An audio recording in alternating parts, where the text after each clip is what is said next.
జై గురుదత్త శ్రీ గురుదత్త. నేడు నవంబర్ 11 అంటే ఈ నవంబర్ 11న జాతీయ విద్యా దినోత్సవాన్ని మనం జరుపుకుంటాం. ఆ విద్యా దినోత్సవాన్ని పురస్కరించుకుని కొన్ని మంచి విషయాలను మనం తెలుసుకున్నాం. అన్నదానం పరందానం విద్యాదానమతః పరం అన్నేన క్షణికా తృప్తి యావజ్జీవంచ విద్యయ.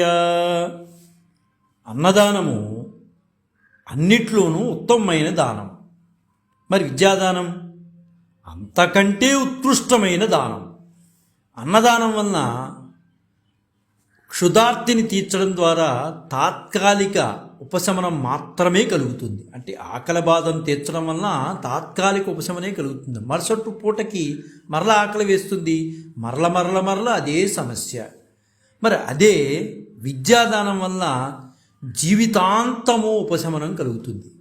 విద్యని నలుగురికి పంచడం ద్వారా వారిని స్వయం ప్రతిపత్తి గల వారిగా చేసి వారి మనుగడని వారు నిర్దేశించుకునేటకు అవకాశాలను కల్పించినట్లు అవుతుంది.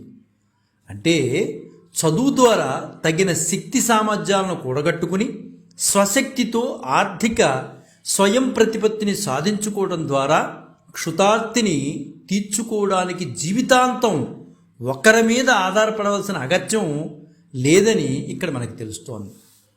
ఆకాశంలో నిండు పున్నమి చంద్రుని వెలుగు జిలుగులకు రేయినాటి నిదురిస్తున్న సూర్యుడు ఆలంబన.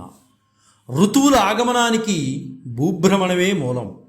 క్షేత్రానికి బీజం, అవనికి పచ్చదనం, నెరలు తీసిన నేలకు నీరు, వర్షానికి మేఘం, సేద్యానికి హాలికలు ఎంత అవసరమో అలాగే రేపటి సమాజ భవితవ్యానికి విజ్ఞాన వికాసంతో విరబూసే పటిష్టమైన విద్య అవసరం.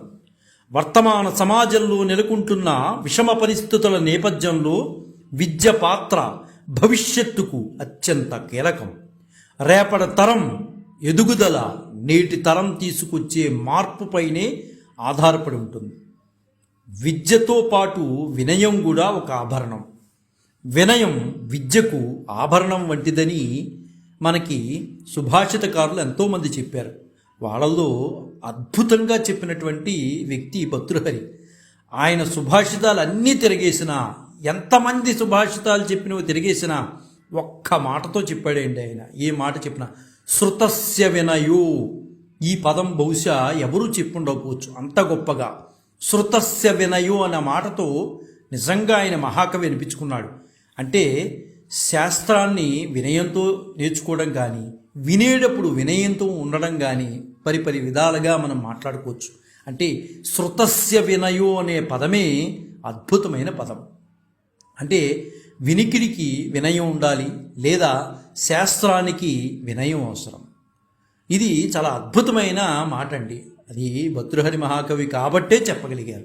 నేడు జాతీయ విద్యా దినోత్సవం సందర్భంగా అందరికీ శుభాకాంక్షలు తెలియజేస్తూ జై గురుదత్త శ్రీ గురుదత్త శ్రీపాద శ్రీవల్లభ చరణదాసుడు మానికొండ రాజశేఖర శర్మ రాజమహేంద్రరావు.